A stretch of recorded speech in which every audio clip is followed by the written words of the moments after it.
School tech Tamil news channel தான். இப்போ புதுசாக ஒரு அஃபிஷியலான நியூஸ் வந்திருக்கு.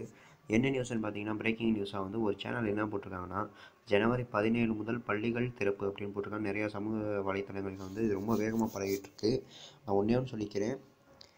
நம்ம முதல்வர் எடப்பாடி பழனிசாமி வந்து சொல்லிட்டாங்க. என்ன சொன்னாங்கன்னா, ஜனவரியில் வந்து நாங்கள் ஒரு கருத்து கேட்பு கூட்டம் வைப்போம். அந்த கூட்டம் பேரண்ட்ஸ் வந்து என்ன முடிவு சொல்கிறாங்களோ அதுக்கு தகுந்த மாதிரி தான் வைப்போம். கொரோனாவும் கம்மியான பிறகு மட்டும்தான் நாங்கள் ஸ்கூலை ஓப்பன் பண்ணுவோன்னு அவர் வந்து நல்லா சொல்லிட்டாங்க. நிறையா சமூக வலைத்தளங்களை வந்து ஏமாற்றி போகிறாங்க. ஜனவரி 17 முதல் பள்ளிகள் திறப்பு அப்படின்னு நிறையா அதை போட்டுட்ருக்காங்க. இது பொய்யான ஒரு செய்தி. யாரும் இதை நம்ப வேண்டாம்.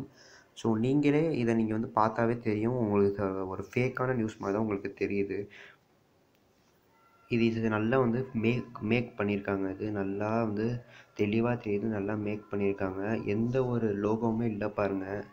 ஏன்னா எந்த தந்தி டிவி, எந்த ஒரு டிவி, பாலிமர், நியூஸ் 7 தமிழ், எந்த ஒரு நியூஸோட லோகோவே இல்லாமல் போட்டிருக்காங்க. ஏன்னா லோகோ போட்டிருந்தாங்கன்னா கம்ப்ளைண்ட் கொடுத்துருவாங்கன்னு லோகோவே இல்லாமல் போட்டு தெளிவாக ஃப்ராட் பண்ணியிருக்கான்.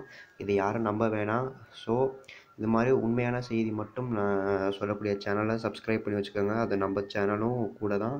நம்ம சேனலை சப்ஸ்கிரைப் பண்ணி வச்சுக்கோங்க.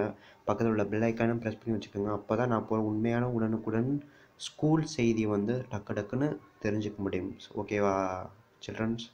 ஓகே, பாய்.